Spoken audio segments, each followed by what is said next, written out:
What's going on, CCM Magazine family? How are y'all doing today? And I'm so excited because I have none other than Bishop Marvin Sapp with me. How you doing today, sir?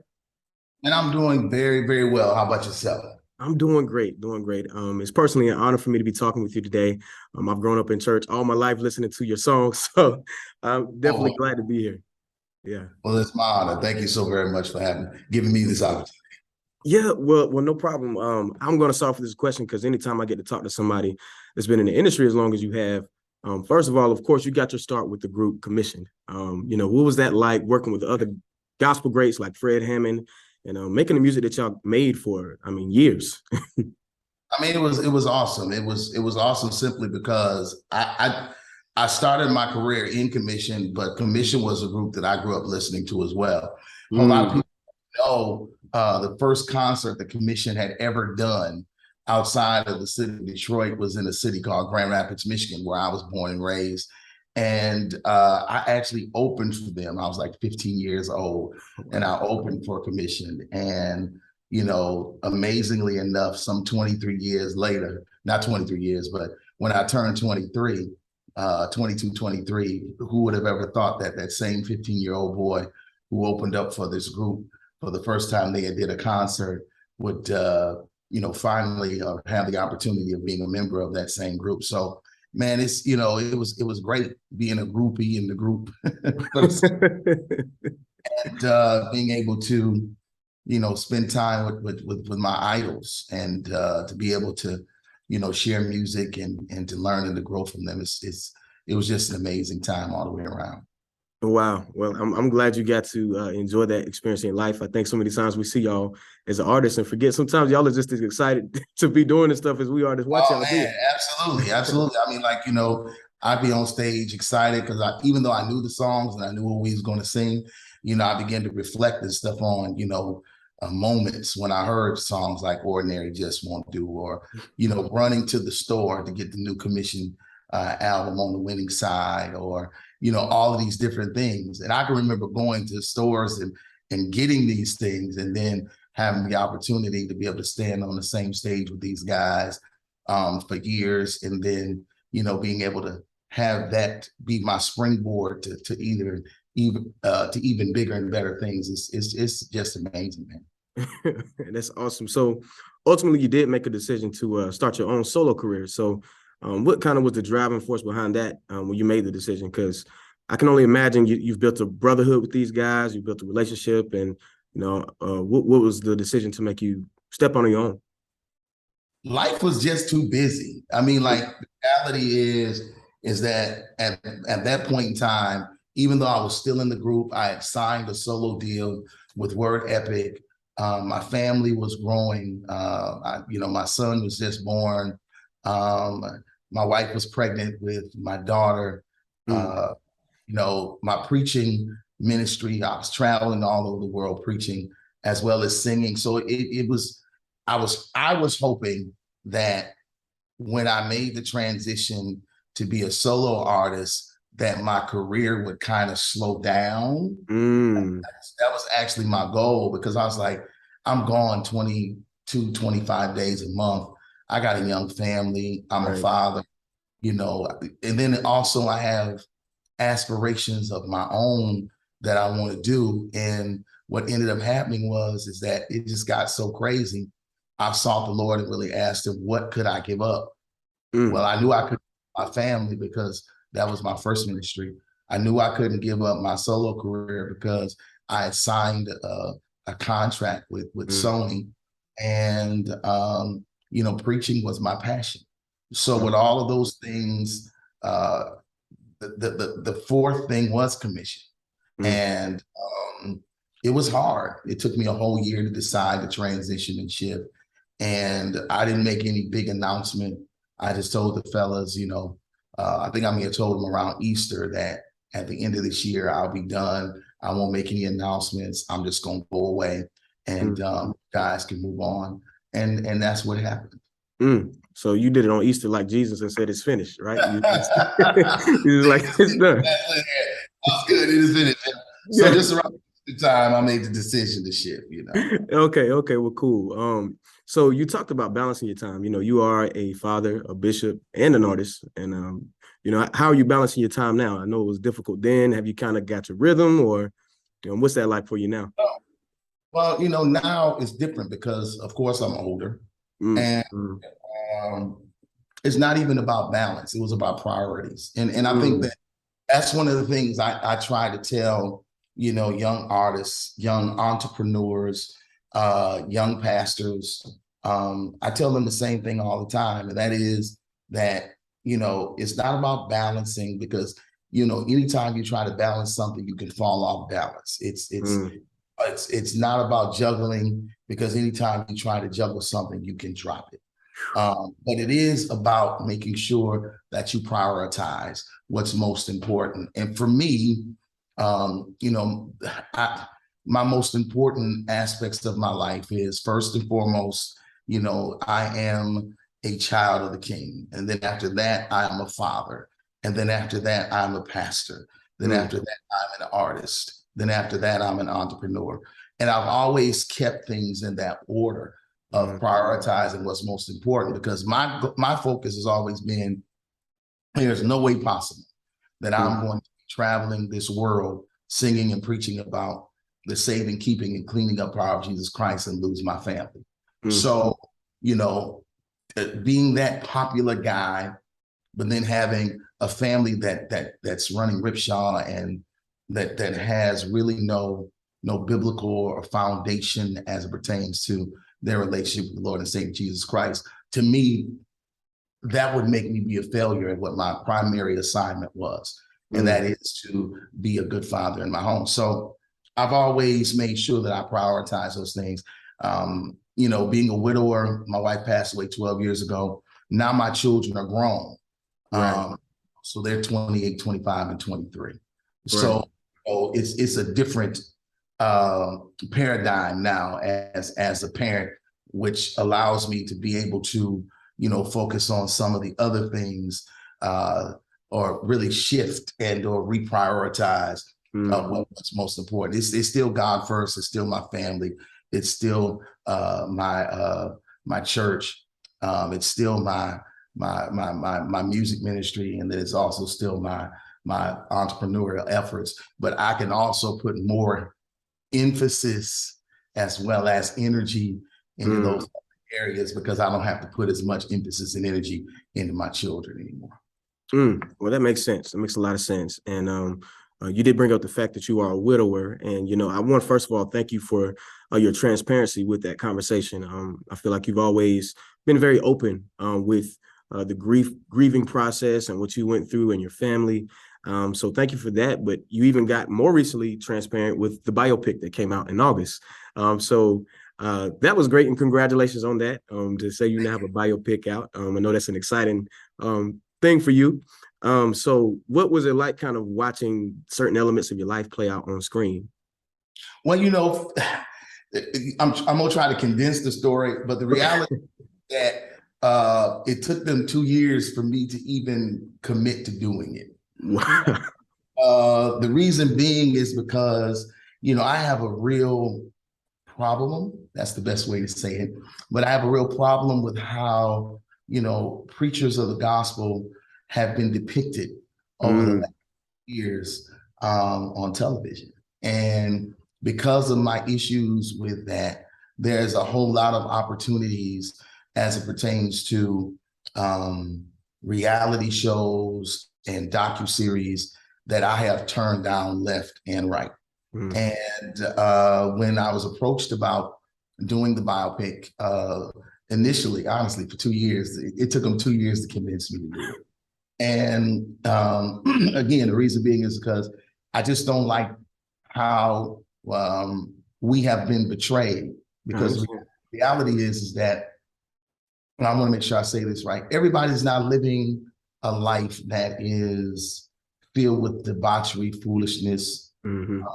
that name the name of Christ, and specifically who's in the pulpit in the urban community.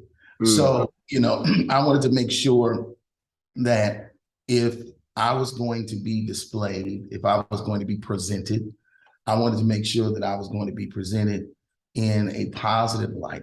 Not Mm. saying that I don't have flaws, issues, or challenges, because all of us do. But I want to make sure that they got the opportunity to see someone who is very committed in their relationship, who has made major mistakes, being an adolescent to really transitioning and shifting as an adult, and someone that they could see who, no matter how troublesome, how gloomy, or how glim life may seem to be, that God still sits on the throne and he can allow you to be triumphant in the midst of tragedy. So, you know, what the blessing of this particular biopic is that they gave me an opportunity to play a very, very strong role in it. You know, I co-wrote it. I not only co-wrote it, I executive produced it. It wasn't executive producer in name only. I mean, I was a part of the process of editing. I was a part of the process of finding the cast. I was looking at the all of the audition tapes and all of the everything. I was through the whole process, and then I had the opportunity as well to star in. So you know, it was something that was fun, but it was also a time of learning, reflecting, and at moments very emotional.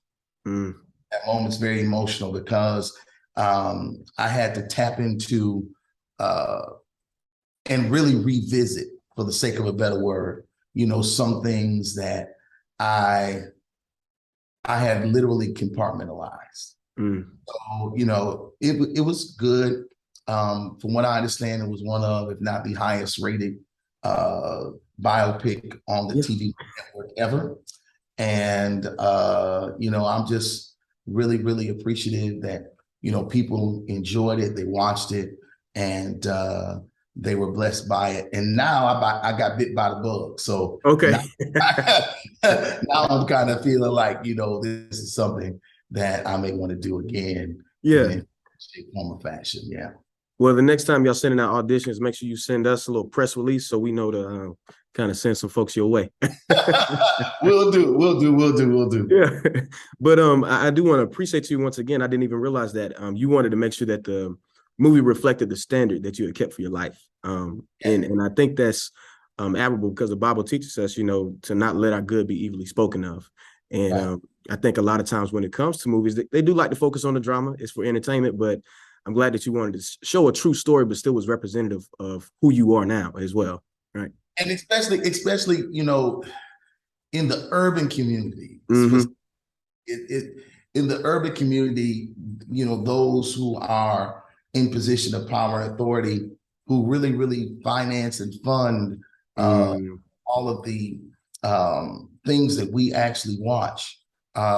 Sadly, there has to be drama in order for it to get ratings. Right. And I just think that, you know, we can create drama without it being, you know, embarrassing to our community. So, you know, I just, you know, I'm telling you, when they approached me for 2 years, I was like, no, I'm good. You know, no, I like being below the radar. I'm all right. Stuff I got to do. I didn't wake up, you know, as a child and say, oh, one day I want to have a movie on my life. No, I know that wasn't a part of my dream. It wasn't a part of my vision board. It wasn't none of that. Yeah. And so, you know, but to have the opportunity to do those types of things, and to be the only gospel artist ever as a solo artist, right? To have this opportunity to have a biopic, it's an honor, man. I mean, like the Clark sisters did it, of course, but but when you look at an independent artist, you know, there's so many individuals they could have chosen, and the fact that they wanted to do something on me, I'm greatly appreciative. Well, once again, happy for that moment in your life. You've also recently released another album, Substance, earlier this year. So tell us about that. I know everybody's very familiar with Thank You For It All. That's kind of been the hit song from the album, I'm guessing, right? Yeah, man. Thank You for It All was the hit #1 single on there, went #1 on Billboard, and I think on Media Base as well. Mm, And what makes it so exciting is the fact that, this was our first release on our own independent label, Elevate Media and Entertainment. And I mean, it's hard out here for independent artists. And after being with the major for 32 years, mm, I was a major for 32 years, I decided that I wanted to just step out at least for one record, if yeah. not for more, but step out and try to do something different and, chart my own course and navigate in those waters. Now, what's strange about it is that even though I've been in the industry for so long, there were things about the process that I didn't know. Mm, And because it's one thing when you're an artist, but it's a whole nother conversation when you're the artist and the owner. right. Gotcha. That's a whole nother thing. So being the artist and the owner, things that I had to pay for out of my personal pocket, and just it was crazy, man. But Wow.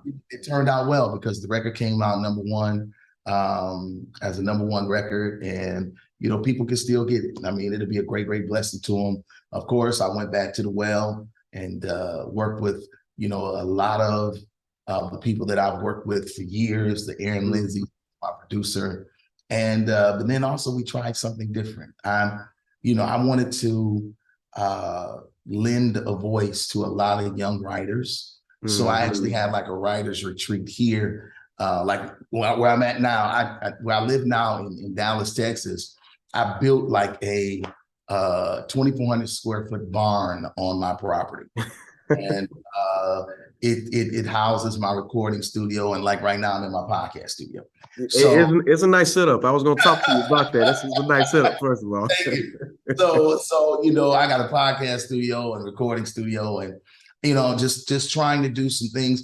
And this all happened during COVID because I had to learn that we have to recalibrate and reinvent ourselves in order for us to be successful at what we're trying to do. So, I built this, and people was like, "What are you doing?" I was like, I don't have nothing else to do. We sitting around here, can't go nowhere. So let's go ahead and try to do something different. And I brought young people in, man. And it was so fun to allow them to, share their voice as their writing. And we came together. I sat down there and told them what I felt like God wanted us to say. And they stepped away and started writing. And, I'm 55 years old. I started young in this industry. I was 22, man. But I feel like 35, Pastor. I wish I was. I wish I was. I remember 35 was a good year, bro. Yeah. It was a good years ago. 35 was a great year. Really? Okay. But I kind of feel like that I'm entering into a season where it's my responsibility to help mentor. I love the direction that musically our industry is going into. But one of the things that I believe that's missing is A&R. When I was an artist, you had A&R directors who were really a part of helping you shape and groom you into being the artist that you desired to be and or to become. But nowadays, we just putting them out there.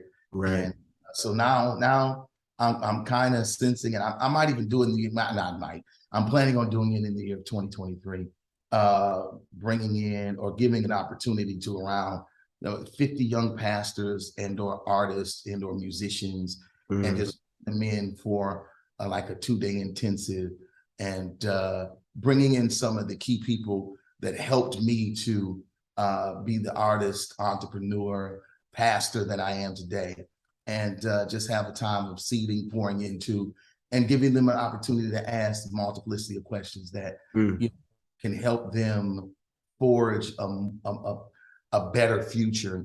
And so, I mean, I wish somebody did that for me. You know what I mean? I had people around me though, even though we didn't have like retreats, so to speak, or conclaves. We had people around us that made sure that, they gave us direction so that we wouldn't have to make the same mistakes that they made. And that's something that I believe. We got a whole lot of life coaches and all that kind of stuff. Right, that's true. But I really feel like, a lot of our life coaches don't have expertise in the area they're coaching in. Yeah. So, but I've been pretty successful, so I think I can help somebody. That's awesome. And I'm glad because, as I mentioned, you've been in the industry for quite a while. And one thing I like to talk to people like you is that when somebody's been relevant through generations and decades, I find that very admirable. And I think it's something that a lot of people don't think about, because even you talking about now you're on the label side of it as well. The common person don't think about all that stuff that's going on behind the scenes. We just know, hey, that's Marvin Sapp. He released a new album. We don't think about the fact, oh, he's an independent artist now. We don't get that insight. So what would you say has been the driving force behind you being relevant through these generations? Because unlike some folks that have, I will say this, I think your music in itself has kind of stayed true to even your original style. So how do you make music that is still true to you, but it's still somehow reaching to all these generations? Well, that's a great question. Honestly, nobody's ever asked me that question before. I think that is the key. That the reason why I remain relevant is because I remain true to who I am as an artist and as an individual. I'm a strong believer that if it ain't broke, don't fix it. And then my formula's always been churchy but funky all at the same time. So so people ask you, what is going to tell me about your music? I said it's churchy and funky all at the same time. And parents have allowed their children to listen in on songs that I've written. It's hard to believe, man. I never would have made it. It's like 16, 17 years old. And it's still like I wrote Never Would Have Made It, oh God, in 06. Yeah. It big in 07. And it's still here. 16, 17 years later.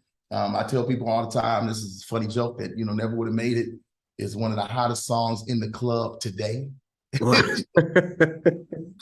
And that actually helps me to remain relevant, because they hear the Never Would Have Made It song, they hear the remix, and then all of a sudden, they'll do research and they'll start finding other music that I've done. And like even my baby girl, she's 23 years old. My first record, one of her favorite songs in the world, is off of a record that she wasn't even here when I recorded it. Wow. So, I'm grateful, man, really, to be able to do music that still, inspires, those who, followed me since my beginning some 33 years ago. And then those who are newly introduced to me in the last 2 or 3 years, and they are still blessed by what we do. I mean, I can honestly say that I don't think it's because of anything that I've done different, as much as it is that I think it's just God's favor, man. And right. That's something I would never take credit for. I mean, really, people ask me all the time, Marvin, do you think you ever write a song bigger than Never Would Have Made It? And I said, for what? For what reason? I mean, right. I'm not in competition with Never Would Have Made It. I'm not in competition with Destiny. I'm not in competition with God Alone. I'm not in competition with any of those songs. I'm just glad they still here. Yeah. I fly under the radar, but it's amazing, man. On Pandora alone, I have over 1 billion streams. Wow. And still to this day, one of the highest streaming artists in gospel is between me and Kirk, and a whole lot of people, because I'm under the radar, Yeah. But it's been an amazing ride, man, and I'm just still, just sitting in the passenger seat and letting God drive me where He wants to take me. Yeah. Well, I Never Would Have Made It. I still remember when that song came out and the effect that it had on the church. And I mean, ringtone. I think I sold like 7-8 million ringtones. It was just crazy, man. It was the craziest season. I'm sitting back thinking to myself, And honestly, a lot of people, if you saw the movie, Right. I didn't want to record it. It just, Yeah. I was like, God gave me this song at a worship service at my church the Sunday after I buried my dad. And I would just sing it around the house. It was therapeutic for me. Mm-hmm. And my wife, who happened to be not only my wife, but my manager, she just kept saying, you need to record this song. You need to record it. And I went to the studio and I wrote 2 verses and a bridge to Never Would Have Made It. And I let her hear it. And she was like, no, you need to take the oil off the song now. Just sing it the way you sing it. Wow. And I was like, Lynn, the song is Never Would Have, Never Could Have, Stronger, Wiser, Better. That's the whole song. Mm. Not a song. So I went to, I used to do the stupidest things. I was just young and stupid. I did something, and I still do it, to be honest with you. Whenever I record a live record, the week of the live record, I always go do a revival someplace. This is so my voice is all messed up and stuff after 4-5 days. I get off the plane and I walk into the church where we're doing the live record, and Melinda then talked to Aaron, and Aaron's like, hey man, tell me about this Never Would Have song. And I'm mad. I'm like, I told you I wasn't recording that. So we go back and forth, back and forth, back and forth. And I finally just said, okay, I'm gonna put it in a medley of songs. And that's what I did. I put it in a medley of songs. I played worship. What was it? I think it was In the Garden, and then Never Would Have Made It. And the reason why I did it, because again, it wasn't a whole song. And you know anything about the music business, which I know you do. Yeah. People don't usually listen down that far on the album. Yeah. You put your filler songs, right, right, at the end of your record. I mean, Never Would Have Made It was number 12 or 13 or 11 to 13, 11 to 12, some crazy number. Wow. Yeah. And next thing I know, man, it's 48 weeks or 47 weeks at number 1. It was the longest running number 1 single, the longest running number 1 single in BDS history. That's crazy. That's crazy. Across musical genres, nobody's ever done it, and probably nobody else will ever do it. 48 weeks at number 1, man, that's crazy. It's almost a year. It's almost a full year. Yeah, it's only 52 weeks in a year, so like 47 or 48 weeks. And I'm like, Michael Jackson had never done that. Elvis had never done that. Diana Ross, the Beatles, nobody's ever done it. And the fact that I've, the gospel, which is key, Jesus Christ has done that, it speaks volumes. Well, I think it's because you wrote something that transcended just genre. You wrote something that a lot of people can connect with. And I've got a ton of questions I could ask you, but man, I've been enjoying myself. But I do want to ask you about this. The holidays are coming up, and you one that has experienced a lot of loss. You mentioned losing your father and losing your wife. And it's not easy for a lot of people during the holiday season. So, for anybody that may be watching this now that has lost a loved one or is going through, what words of encouragement would you offer to them? I think the key thing that you need to do is you need to remember that the same things that made you cry about them will make you laugh. What helped and has helped my children and I, along with counseling, because I'm a very strong believer that every person that has experienced loss of any way, shape, form, or fashion, that they need a therapist. So, therapy is absolutely important. It's not something that we talk about in the urban community. Got a crazy uncle, we used to stick them in the closet. Uncle John is in the back room during the holidays. But that's something that we need to address and something that we need to confront as well. So I want to challenge that those individuals that may be dealing with some emotional issues during this season, don't hide, don't lock yourself away. Don't allow yourself to go into a deeper place of depression. And even though I'm a strong believer that you pray through, I also believe that you need to have somebody to talk to. So I still have a therapist. And what's amazing is that we believe in getting tune-ups and everything but our mental health. We'll take our cars in to get oil services. You get a tune-up on your car, your heating and cooling units at your house. You bring somebody in to do maintenance on those things. every area, but on our mental health. So that's one of the things that I would challenge each of them to do. And then I would also challenge them to, find a way to be around people that will affirm and encourage you during the season. Mm.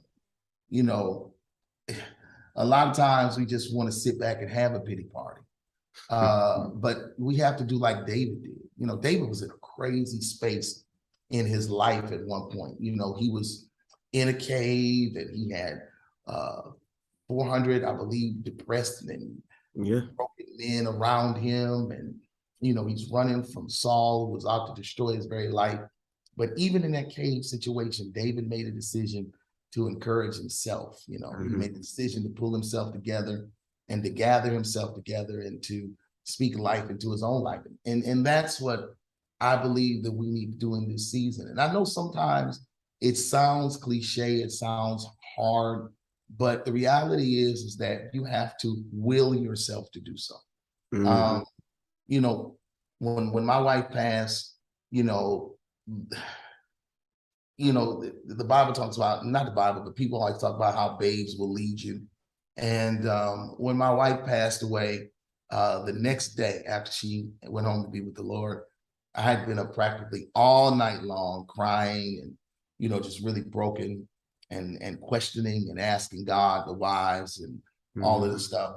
And I heard a commotion and I get up and it's my children and they're up, and they're moving around. I'm like, what's going on? And my baby girl says, the dad, we're getting ready to go to school. And I was like, you ready to go to school? She said, yeah. I said, you guys don't have to go to school today. Mommy went home to be with the Lord yesterday. And my wife passed away at home. So, I was like, mommy went home to be with the Lord. And my baby girl said these words. She said, Dad, mommy will want us to keep it moving. Wow. And what's so funny is that my wife would get up every morning and that's what she would be yelling through the house. Okay, kids, let's keep it moving, children. Let's keep it moving. Let's keep it moving. She'll be making breakfast and getting them ready to go to school. And of course, I was driving to school when I was at home, but let's keep it moving. Let's keep it moving. Let's keep moving. So that day, literally, I got up, I jumped in the shower, and that's what we've been doing ever since. Wow. Me and my kids, we've been keeping it moving, man. And it's just that short message from her. No, Daddy, mommy will want us to keep it moving. I was like, wow, that's what I needed to hear. And I think that's what I want the people to remember that's watching. One of the greatest gifts that you can give a person who has transitioned from this life to life eternal is to live. Because that's what they would want you to do. They wouldn't want you to sit there and quit and stop because they're no longer here. They would want you to live. So that's what I would tell them. Keep it moving. Wow, that's awesome. All right, these next questions real quick. So Thanksgiving's coming up. What's your favorite dish that you're looking forward to? Favorite dish? Dish that you probably never heard of. Okay, all right. Got my pen right here. All right. It's called a German chocolate pie. German chocolate pie. German chocolate pie. All right. I'm guessing that's a dessert, right? It is a dessert. And I don't eat chocolate and I don't eat desserts anywhere. I'm not a sweets eater at all. But my mother had been making German chocolate pie since I can remember. And as a kid, man, she'd make this pie. And she was like, Marvin, you can't eat the whole pie, son. I was like, 9. I eat like six slices, 7. She's like, you can't eat all this. Mom, this is my favorite. So yeah, it's been my favorite since I had for at least 50 years or more. 50 years less, yeah. Wow. Well, I'm gonna have to ask you. My mom's making it and shipping it from Michigan to Texas. That's facts. That's true. Well, cool. Well, I wish we had more time. I'm gonna have to ask you the next question another time, but I appreciate you. What? Okay, cool. What's your favorite Christmas memory that you have? I love trains, bro. Trains. And we had a ping pong table at my house, and I saw this train set. Matter of fact, when I get through with you, I might go buy me a train. Yeah. And my mama built this big old train set on this ping pong table with trees and all that kind of stuff. Wow. I played with that thing for, I know, 4 years. Wow. Well, if you do that, make sure you tag CCM Magazine in the video of your train set. That's my thing. Trains and ink pens. Wow. Cool. Well, if y'all didn't know, now you know. Marvin Sapp loves trains. Well, once again, thank you so much for taking time out of your day to talk with us. We appreciate you and look forward to everything else that you'll have coming out in the future. Absolutely. Hey, man, they can follow me on any of my social media platforms, official Marvin Sapp page on Facebook. Look for the blue check and look for about 2.9 million followers. Or they can follow me on Instagram and or Twitter at Marvin Sapp. But make sure you look for the blue check. Awesome. Thank you, sir. Peace, man. Love you. Love you too.